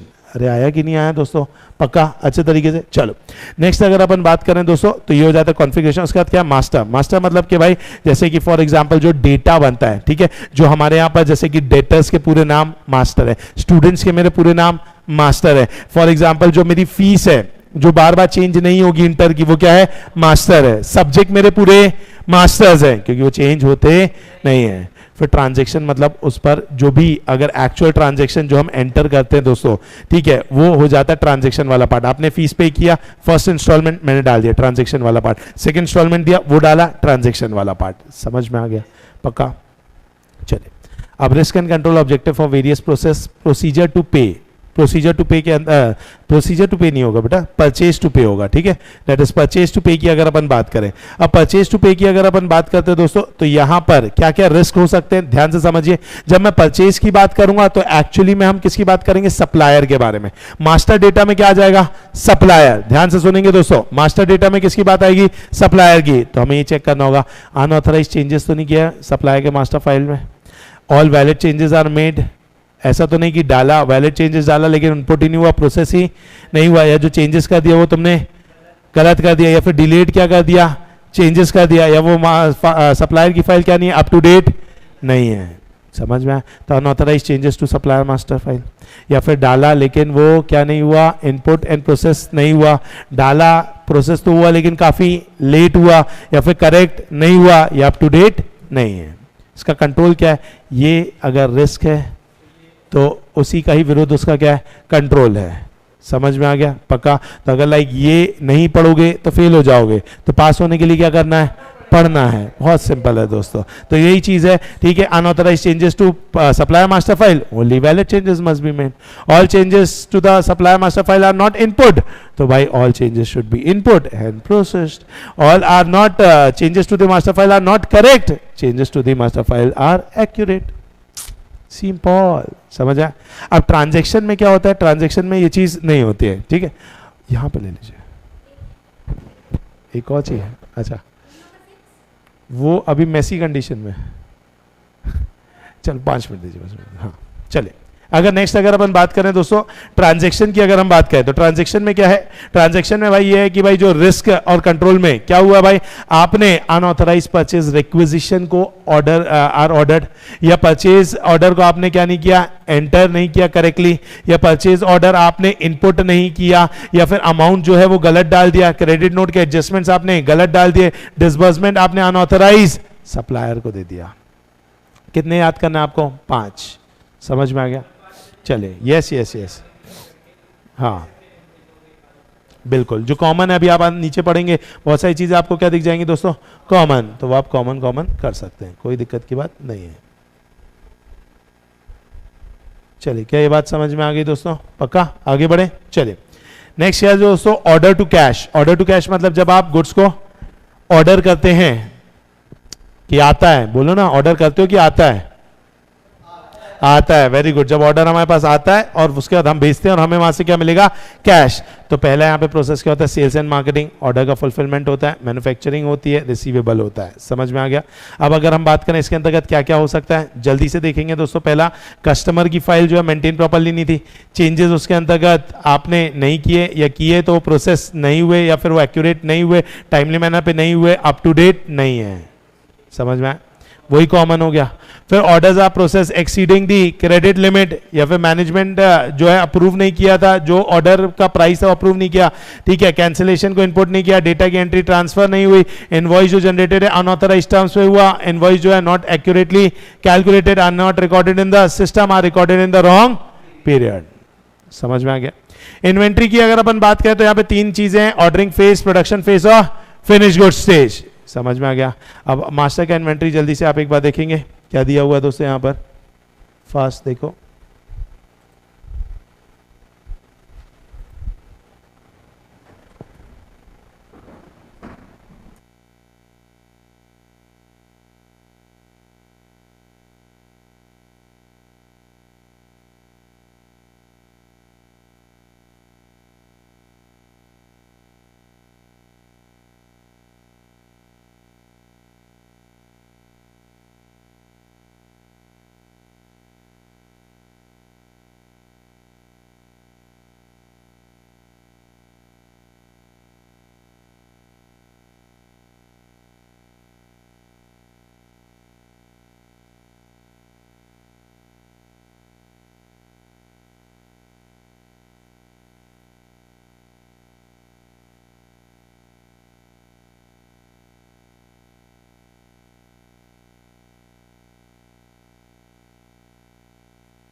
चलिए दोस्तों, पढ़ लिया? चलिए, तो अगर हम बात करें दोस्तों यहाँ पर, तो पहली चीज़ अपन ने क्या देख लिया यहाँ पर बताएंगे। सबसे पहली चीज़ कि भाई यहाँ पर इन्वेंट्री के केस में invalid changes to the inventory management are made to the master file. Invalid changes जो हैं वो इनपुट एंड प्रोसेस तो नहीं हो गए, चेंजेस जो हैं वो एक्यूरेट नहीं है, अप टू डेट नहीं है, वही हो गए सेम टू सेम। चलो अब बात करेंगे किसकी? ह्यूमन रिसोर्सेज की। ह्यूमन रिसोर्सेज में पहला क्या होता है? Recruitment and on boarding. उसके बाद होती है उनका ओरिएंटेशन एंड कैरियर प्लानिंग, फिर कैरियर का डेवलपमेंट, उसके बाद टर्मिनेशन। सिंपल है। पहला होता है रिक्रूटमेंट, उनको बुलाया जाता है, हायर किया जाता है, उनको बताया जाता है दोस्तों कि उनका क्या क्या काम है, कैसा है, ठीक है, और रिज्यूमे वगैरह देखा जाता है। फिर उनकी ओरिएंटेशन होती है, मतलब आए हैं तो ऑब्वियसली बात है हमें हमारा माहौल बताना पड़ेगा, ठीक है, साथ ही साथ बताना होगा काम करने का तरीका कैसे है, आपको क्या काम करना है, ये सब किस में होता है? ओरिएंटेशन में। फिर टाइम टू टाइम एम्प्लॉय को क्या किया जाता है? दिया जाता है टाइम, दिया मतलब काम दिया जाता है, उसका पोटेंशियल देखा जाता है, ग्रोथ वगैरह उसको दी जाती है, प्रमोशन दिया जाता है। लेकिन अगर उसी का ही उल्टा वो काम का नहीं निकला तो उसको टर्मिनेट कर दिया जाता है। समझ आए? अब इसमें कॉन्फ़िगरेशन में बात आएगी, ध्यान रखना है। एचआर में कॉन्फ़िगरेशन में ये बात आ जाती है, जो चला गया है कहीं उसके पास एक्सेस तो नहीं रह गया। That is a main problem. अगर आज बच्चे का बैच खत्म हो गया उसके बाद भी वो मेरे वीडियोस के मजे ले रहा है तो दिक्कत है ना। Very good. The employee who have left may continue to have the system access या may have system access of their job above their job requirement. अच्छा, रिस्क क्या है इसमें? Addition to the payroll file do not represent valid employee, new employee are not added, terminated employee को remove नहीं किया, deletion नहीं किया, invalid changes का दिया, payroll master up to date नहीं है। फिक्स एसेट के केस में क्या होता है दोस्तों? पहले अपन करते हैं प्रोक्योरिंग एन एसेट होती है, फिर उसका एडिशन ऑफ एन एसेट होती है, ठीक है, उसके बाद एडजस्टिंग ऑफ द एसेट होती है, ट्रांसफरिंग द एसेट होती है, डेप्रिशिएटिंग द एसेट होती है, डिस्पोजिंग ऑफ द एसेट होती है। प्रोक्योरिंग मतलब क्या? एसेट को क्या करना? खरीदना, लेकर के आना।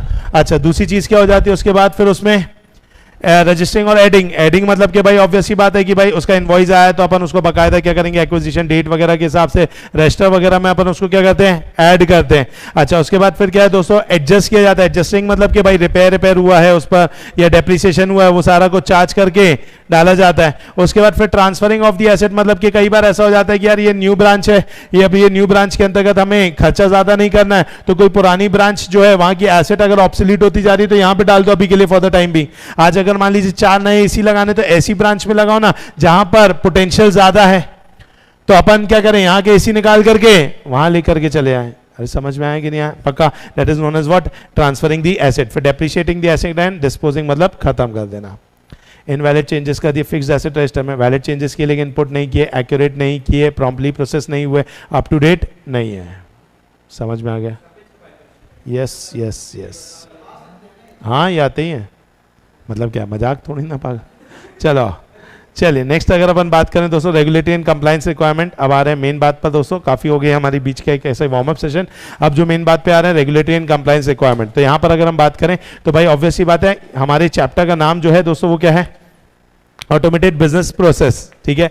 अब उसके थ्रू क्या करेंगे आप? बिजनेस प्रोसेस को जब ऑटोमेट कर रहे हैं तो पूरा फाइनेंशियल स्टेटमेंट वगैरह भी कैसा बनेगा? ऑटोमेटेड ही बनेगा। तो इसके लिए सेक्शन 134 के बारे में यहाँ पे थोड़ा सा राइटअप दिया गया कि भाई 134 जो है वो बात करता है फाइनेंशियल स्टेटमेंट को बनाना, बोर्ड ऑफ डायरेक्टर्स की रिपोर्ट को बनाना। ये सब किसका काम है? डायरेक्टर्स का है, जिसके लिए डायरेक्टर्स को क्या देना पड़ता है दोस्तों? एक बोलते ही नहीं दोस्तों, एक डायरेक्टर रिस्पॉन्सिबिलिटी स्टेटमेंट देना पड़ता है, जिसके तहत वो बताते हैं कि भैया कि we have taken proper care and sufficient for the maintenance of adequate accounting record in accordance with the provision of the act for safeguarding the assets of the company and for preventing and detecting the error and frauds. समझ में आया कि नहीं आया? Section 143 जो है दोस्तों याद करिए किसके बारे में बात करता है? Powers and duties of the auditor. Very good दोस्तों। तो ऑडिटर की ड्यूटी के बारे में बात करता है तो ऑडिटर का यही काम है ये देखना कि कंपनी का internal financial control in place है कि नहीं और ऑपरेटिंग इफेक्टिवली कर रहा है कि नहीं कर रहा है। समझ में आ गया दोस्तों? पक्का। आईसीआई की गाइडेंस नोट दिया गया है on audit of internal financial control over financial reporting पर, जहां पर ऑडिटर को बोला गया भाई आपको स्टेट करना पड़ेगा weather company have internal financial control in system in place and operating effectively और सच कंट्रोल। और फिर यहाँ पे साथ ही साथ आपको मैनेजमेंट की रिस्पॉन्सिबिलिटी, ऑडिटर को अपनी रिस्पॉन्सिबिलिटी और कॉर्पोरेट गवर्नेंस रिक्वायरमेंट ये सब लिखना पड़ेगा। ठीक है, इसको एक रीड करोगे तो ऑडिट और लॉ की चीजों के कारण आपको याद आ जाएगा, इस पर ज्यादा स्ट्रेस नहीं दे रहा हूं। मेन बात है दोस्तों यहाँ पे that is known as information technology act, बहुत ही नया नया एकदम ताजा तरीन गर्मा गर्म एक्ट बना 2000 साल में, जिसका नाम क्या रखा गया, आईटी एक्ट 2000, जिसे अमेंड किया गया 2008 में, जिसके अंतर्गत सबसे पहले बात की गई है दोस्तों कंप्यूटर रिलेटेड ऑफेंस के बारे में। किसके बारे में दोस्तों, कंप्यूटर रिलेटेड ऑफेंस के बारे में। कुल मिलाकर के अलग अलग कुछ कंप्यूटर रिलेटेड ऑफेंसेस बताए गए हैं दोस्तों, ठीक है, जैसे कि अगर आप किसी को fake public profile social media पे बना करके हैरिश करते हैं, ईमेल अकाउंट को अगर आप हैक करते हैं, क्रेडिट कार्ड से रिलेटेड अगर आप फ्रॉड करते हैं, किसी की वेबसाइट को डीफेस करते हैं, अभी रिसेंटली मेरे साथ हो गया, वो डिफेस तो नहीं हुई है, अच्छी बात है, लेकिन मेरी वेबसाइट क्या हो गई थी, वो किसी ने मेरा जो है हैक करना ही नहीं बोलेंगे, वो तो मुझे पता था किसने किया, इंटेंशनली किसी ने किया था। उसका रीजन भी यही था क्योंकि मैंने वेंडर को मोस्ट प्रोबेबली चेंज कर दिया था। तो पुराने वेंडर को मैंने क्या गलती की, यूजर नेम और पासवर्ड जो दिया वो मैंने चेंज नहीं कराया। तो हुआ ये कि भाई मेरी वेबसाइट जब बन के पूरी तैयार हो गई, इन ऑपरेशन आई, तो कुछ नहीं किया उसने, बस मेरी पूरी वेबसाइट को अलग कर दिया, मेरे डोमेन को सेल पे डाल दिया कि nataclasses.com अभी सेल पर है, ठीक है, किसी को भी खरीदना है तो वो खरीद सकता है। और साथ ही साथ मेरे उसमें बस उसने लिख दिया happy Diwali and I have got all type of gadgets, if you want to deal you can contact me, लेकिन नंबर नहीं दिया। तो अब ऐसी बात है, सिर्फ मेरी वेबसाइट खोलने पर इतना ही आ रहा था। तो अभी जो मेरी लेटेस्ट कंपनी है जो कि काम कर रही थी, उसका ऐसी फोन आया, बोले सर हमसे क्या गलती हो गई। मैंने कहा सर कोई गलती नहीं हुई, बस वो एक्चुअली क्या मेरी वेबसाइट कंप्लीट नहीं हो पा रही है, बीच बीच में अभी कुछ काम मेरे कारण बाकी है। तो मैं मेरे को लगा वो इसलिए बोल रहा है कि मैं कम्युनिकेट नहीं कर रहा हूँ उससे इतने दिन में। मैं कहा सर मैराथन चल रहे हैं, मेरे पास टाइम नहीं मिल पा रहा है। तो बोले नहीं सर आपने वेबसाइट ही अलग कर दी, ऐसी क्या गलती हो गई। मैंने कहा मैंने ऐसा कुछ नहीं किया। बोले नहीं सर आपकी वेबसाइट अलग हो गई, ऐसा वैसा। फिर मैंने उसको आईडी पासवर्ड दिया, मैंने कहा भाई तू देख, उसी दिन अपना मैराथन भी चल रहा था, शायद ऑडिट का मैराथन था, उसी दिन की बात है। तो उसी दिन वहां पे वो फिर नेक्स्ट वो उसने फिर उस चीजों को ठीक किया। फिर मैंने पासवर्ड चेंज किया, 2 स्टेप वेरिफिकेशन डाला कि जब तक मैं ओटीपी ना दूं, ईमेल से ओटीपी ना आए, तब तक कि वो चीजें ना हो, क्योंकि यही तो मेरा सोशल। आज nataclasses.com अगर डोमेन बिक जाए तो ऑब्वियसली बात है ना, मेरे लिए कितना प्रॉब्लम, मैंने तो हर जगह उसी को ही डाला हुआ है। तो आज इसी कारण से मैंने भी उसे बुक लाइफ टाइम के लिए किया हुआ, लाइक 3 साल के लिए किया, और आगे रिन्यूअल भी 3 साल डाल दिया क्रेडिट कार्ड से, कि इन केस अगर मैं भूल भी जाऊं तो मैं क्रेडिट कार्ड से पेमेंट ले लेना, लेकिन वो डोमेन कहीं और जाना नहीं चाहिए। तो समझ में आ रहा है। तो कहीं ना कहीं ये चीजें हो जाती है। तो एक हो जाता है web defacement, introduction of what दोस्तों, virus, worms, backdoors and bug, और फिर है cyber terrorism, online sale of illegal activities. तो अगर अपन बात करें दोस्तों तो ये सारी चीज क्या है दोस्तों, और भी बहुत सारे हैं क्या दोस्तों, कंप्यूटर रिलेटेड ऑफेंसेस। इसी पर ही बात करें, पहला क्या, harassment via fake public profile on Facebook. ठीक है, फेसबुक सोशल नेटवर्किंग वेबसाइट पे आपने फेक पब्लिक प्रोफाइल बनाई, किसके नाम से, वेरी गुड बेटा, भुगत बोगी। आइए नेक्स्ट अगर हम बात करते हैं, नेक्स्ट हो जाता है क्या दोस्तों, email account hacking. Email account आपने किसी का क्या कर दिया दोस्तों, हैक कर लिया, और वहां से आप क्या कर रहे हैं दोस्तों, लोगों को क्या भेज रहे हैं, ईमेल्स भेज रहे हैं। क्रेडिट कार्ड फ्रॉड, अगर आप क्या कर रहे हैं दोस्तों, आप ऑनलाइन ट्रांजेक्शन कर रहे हैं और क्रेडिट कार्ड किसी और का यूज कर रहे हैं दोस्तों गलत तरीके से। फिर है वेब डिफेसमेंट, किसी का home page of a website को रिप्लेस कर दे रहे हो with a defamatory page. Introduction of what दोस्तों, वायरसेस, वॉर्म्स, बैकडोर्स, अगर आपने ये सारा कुछ डाल दिया होगा, ठीक है, किसी के कंप्यूटर में, तो ये भी क्या है, गंदी बात है। साइबर टेररिज्म, मान लीजिए आपने क्या कर दिया दोस्तों, जो आपने इंफॉर्मेशन वगैरह वो कहां डाल दी, क्लाउड में डाल दी है, ठीक है, और उसे वहां छुपाने की कोशिश की, that is known as cyber terrorism. Online sale of what दोस्तों, इलीगल आर्टिकल्स। इलीगल आर्टिकल्स को आप क्या कर रहे हैं, ऑनलाइन सेल कर रहे हैं, हो ही रहा है ना दोस्तों ये सारी चीजें। आज इलीगल आइटम्स मतलब क्या, अगर हम बात करें अडल्ट्रेटेड आइटम्स जो भी बिक रहे हैं हमारे कहाँ पे, यहाँ पे जो भी हमारे वीडियोस उसमें होते हैं, ओटीटी प्लेटफॉर्म्स पे आते हैं, ये सब क्या है दोस्तों, गलत। ये online sale of illegal article हो रहा है। साइबर पोर्नोग्राफी, अगर ये चीज हो रही है। फिशिंग एंड ईमेल स्कैम्स, अगर आप किसी को ईमेल्स भेजते हैं, आप जीत गए इतने $1 मिलियन रुपीस और ये करना है। थेफ्ट ऑफ कॉन्फिडेंशियल इंफॉर्मेशन, किसी कंप्यूटर में घुस करके उसकी इंफॉर्मेशन को क्या करना दोस्तों, चुरा लेना। नेक्स्ट चीज है दोस्तों क्या, that is source code theft, अगर आपने किसी के कंप्यूटर का सोर्स कोड चोरी कर लिया। And last one is what दोस्तों, cyber crime like hacking and all that. समझ में आ गया दोस्तों, पक्का। दीज आर व्हाट दोस्तों, कंप्यूटर रिलेटेड फ्रॉड ऑफेंसेस। ठीक है, आपका एग्जाम में आएगा राइट 6 कंप्यूटर रिलेटेड ऑफेंसेस, तो यही आपको लिखना पड़ेगा। ओके, नेक्स्ट है दोस्तों किसके बारे में, प्राइवेसी के बारे में। प्राइवेसी, इसके बारे में अपन और भी आगे जाकर के पढ़ेंगे दोस्तों।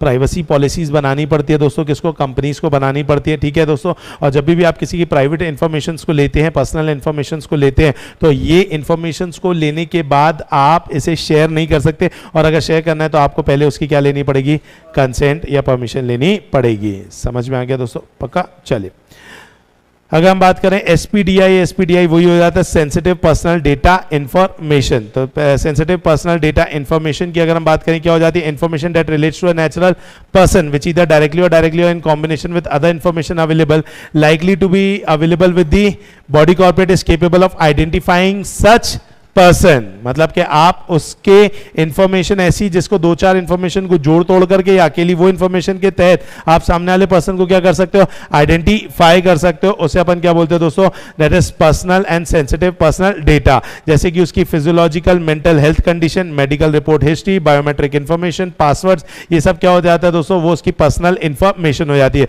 अगर आप ये पर्सनल इंफॉर्मेशन अगर कोई भी बॉडी कॉर्पोरेट क्या करता है दोस्तों, कलेक्ट करता है, तो उससे पहले उससे क्या लेनी चाहिए, परमिशन। क्या गूगल आपका पासवर्ड्स हर वेबसाइट का स्टोर करने की बात करता है आपसे? यस, कभी भी कभार आप क्या करेंगे, जब डालेंगे आप कोई भी नई वेबसाइट में जाते हैं, पासवर्ड डालते तो गूगल का ऊपर से आता है सेव नेवर ऐसा करके, तो वो आपसे कंसेंट मांग रहा है। अब आप इतना पढ़ते नहीं, फटाक से ओके कर देते हैं, तो आपका पासवर्ड गूगल के पास जाकर के क्या हो गया, सेव हो गया है। तो वो आपकी पर्सनल इंफॉर्मेशन है, इसीलिए वो उसने पूछा कि क्या मैं ये करूं कि नहीं करूं। साथ ही साथ कंसेंट टू डिस्क्लोजर, वो कंसेंट टू डिस्क्लोजर भी मांग सकते हैं, और अगर आप वो भी दे देते हैं तो बाकायदा वो आपकी इंफॉर्मेशन को पब्लिक भी कर सकते हैं। समझ में आया? पक्का। अभी जो आईटी एक्ट आया है, जो साइबर लॉ आया है, साइबर लॉ के आने से बहुत सारे क्या हुए हैं दोस्तों, फायदे हुए। फायदे के नाम पे पहला, ईमेल जो है वो एक legal and valid form of communication बन गया, लीगल रिकॉग्निशन मिल गया ई कॉमर्स को। आज ई कॉमर्स के उठने का कारण ही क्या है दोस्तों, दैट इज हमारा आईटी एक्ट। सिक्योरिटी मिल गई इलेक्ट्रॉनिक ट्रांजेक्शंस को, कंपनी जो है ई फाइलिंग कर सकती है to any department of the government, government can issue notification on website promoting e governance. Legal recognition मिल गया डिजिटल सिग्नेचर को, लीगल डेफिनेशन मिल गई है डिजिटल सिग्नेचर को, और साथ ही साथ कुछ कंपनीज को अथॉरिटी दे दी गई है कि आप डिजिटल सिग्नेचर को क्या कर सकते हैं, आप बांट भी सकते हैं, सर्टिफाई भी कर सकते हैं। तो ईमेल को क्या मिल गया, valid and legal communication. E commerce को लीगल रिकॉग्निशन मिल गया। इलेक्ट्रॉनिक ट्रांजैक्शन में सिक्योरिटी आ गई। कंपनीज जो कि ई फाइलिंग है वो गवर्नमेंट के कोई भी डिपार्टमेंट में कर सकती है। नोटिफिकेशन वगैरह वेबसाइट में डाल दिए जाते हैं। लीगल रिकॉग्निशन मिल गया डिजिटल सिग्नेचर को, लीगल डेफिनेशन मिल गई किसको, डिजिटल सिग्नेचर सर्टिफिकेट को। और भाई जो कंपनीज है वो क्या कर सकती है बताइए, can become certifying authority and can issue digital signature certificate. बोलिए दोस्तों, बोलो, कोई भी डाउट? शिफा पक्का? चलिए, तो ये हो गया दोस्तों, that is about the concept. इसके बाद फ्लो चार्ट एंड डीएफडी के बारे में। डीएफडी समझ लीजिए, आपने डीएफडी नहीं समझा था, that is known as data flow diagram. ठीक है, what is data flow diagram दोस्तों? जब भी एक जगह से डेटा कैसे जाता है एक एंटिटी के अंदर, कोई भी चीज मेरे पास आएगी, मुझसे एक्स को जाएगी, एक्स से वाई को जाएगी, वाई से जेड, जेड के बाद बॉस के पास जाएगी, तो this is known as what दोस्तों, डेटा फ्लो। समझ में आ गया? ये डेटा फ्लो डायग्राम पहले हमें बनाने के लिए आता था, लेकिन अब हमें बनाने के लिए आता नहीं है। तो जस्ट एक एग्जांपल से समझ लीजिए, जैसे कि फॉर एग्जांपल मान लीजिए एक ऑर्डर कैसे प्रोसेस होता है। तो पहले कोई भी ऑर्डर कहां जाता है दोस्तों, कस्टमर के पास। कस्टमर जो है वहां से ऑर्डर ओरिजिनेट होता है, वो जाता है अंदर सिस्टम में। तो सिस्टम में जाने से पहले वो क्या करेंगे, वैलिडेशन ऑफ द ऑर्डर होगा। आपने ऑर्डर दिया कि मुझे 100 आइटम चाहिए, तो पहले वो आपका चेक करेगा कि क्या आपके अकाउंट में उतना बैलेंस है या नहीं है कि आप 100 खरीद पाए। तो पहले वो क्या देखता है दोस्तों, वो देखता है अकाउंट रिसीवेबल। अच्छा, ये देख रहे हैं आप, ये डब्बे में है, ये गोले में है, ये खुले डब्बे में, सबका अपना अपना मतलब है। जो डब्बा है वो है एंटिटी। क्या है दोस्तों, entity. Entity is either a source और डेस्टिनेशन ऑफ द डेटा। समझ में आ गया दोस्तों? उसके बाद ये जो गोला देख रहे हैं, ये गोला क्या है दोस्तों, प्रोसेस। जैसे validation of a data is a process, sales को वेरीफाई करना इज अ प्रोसेस। फिर ये कहां स्टोर होगा, जैसे अकाउंट रिसीवेबल फाइल देखना होगा, स्टॉक फाइल देखना होगा, तो वो क्या है, डेटा स्टोर। और फ्लो होने के लिए क्या है, एरोज। तो इसीलिए यहां पे आप देख रहे हैं वैलिडेशन ऑफ ऑर्डर, ये एक प्रोसेस हो रहा है। वो अकाउंट रिसीवेबल इन्वेंट्री मास्टर में देख रहा है, वैलिडेट हो गया। वैलिडेट होने के बाद ऑर्डर क्या होगा, अपडेट होगा। फिर इन्वेंट्री मास्टर रिसीवेबल भी अपडेट होगा, क्योंकि आप उससे ज्यादा पैसा लेना है, इन्वेंट्री कम हो गई, और डेटा रिपोर्ट बन के किसके पास चली जाएगी, सेल्स मैनेजर के पास। सर ये इंपॉर्टेंट है? यस इंपॉर्टेंट है। ठीक है, चलिए।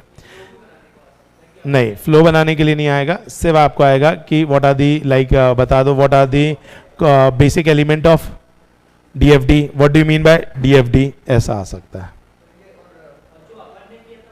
फ्लो चार्ट है, हाँ, यह है डेटा फ्लो डायग्राम। एक डेटा कैसे फ्लो करता है। यस, यस यस, ओ अपना एमसीक्यू में आ सकता है, डब्बा बना करके दे दिया, बोले ये एंटिटी होता है कि प्रोसेस होता है कि वैलिडेशन होता है, वही है। एडवांटेजेस आ सकते हैं, it aids in describing the boundaries of the system, beneficial for communicating existing system, straightforward graphical presentation हो जाता है, detail representation of system component हो जाता है, it is a part of system documentation file, DFDs are easier to understand. Limitation क्या है, थोड़ा confusing हो जाता है। The basic drawback of DFD is that it simply takes a long time to create, so long that analysts may not receive support from management and physical consideration are left out. ठीक है, चलिए next है दोस्तों यहाँ पे किसके बारे में, फ्लो चार्ट।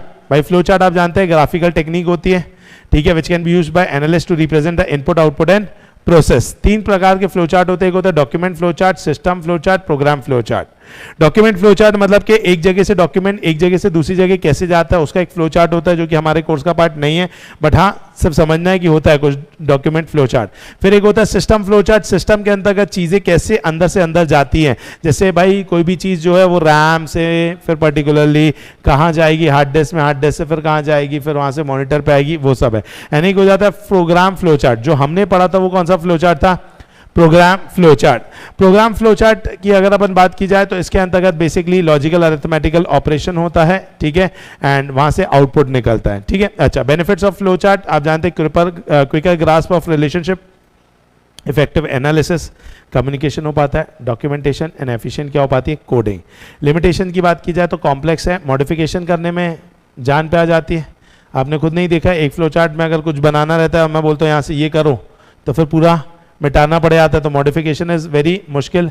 रिप्रोडक्शन भी करना क्या हो जाता है, प्रॉब्लम हो जाता है, क्योंकि सिंबल जो है वो टाइप किया नहीं जा सकता, जो अपन ने लिखा बनाया वो टाइप थोड़ी ना हो सकता था, याद है। फिर टू टेक्निकल हो जाता है और स्टैंडर्डाइजेशन हो जाता है,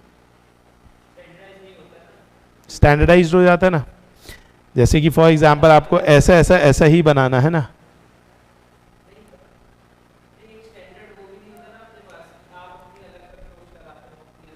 लेकिन लगभग बनाने का तरीका सिंबल ये है। अभी स्टैंडर्डाइज होने से वैसे तो फायदा है, लेकिन एक प्रॉब्लम ये है कि हर कोई उस स्टैंडर्ड चीज को पढ़ पाए, समझ में आ पाए, जरूरी नहीं है। That is why that is a problem. हाँ यस, देखो ना लिखा क्या है, it is not such a natural way of expressing procedures writing in English. English को लिखना और मतलब लिखना तो तुम्हारे लिए बहुत मुश्किल है, ठीक है, लेकिन अदरवाइज एज कंपेयर्ड अगर हम बात करें तो इंग्लिश को अगर मान लीजिए आप क्या करते हो दोस्तों, लिखते और समझते तो वो आसान हो जाता है, लेकिन कहीं ना कहीं इसको फ्लो चार्ट को बनाना थोड़ा मुश्किल रह जाता है। आया कि नहीं आया दोस्तों, पक्का? चलिए, हाँ चलिए, तो ये सब क्या हो गया दोस्तों, दैट इज अबाउट दी, बोलते ही नहीं, ऑटोमेटेड बिजनेस प्रोसेस। यस दोस्तों, ठीक है, चलिए दोस्तों।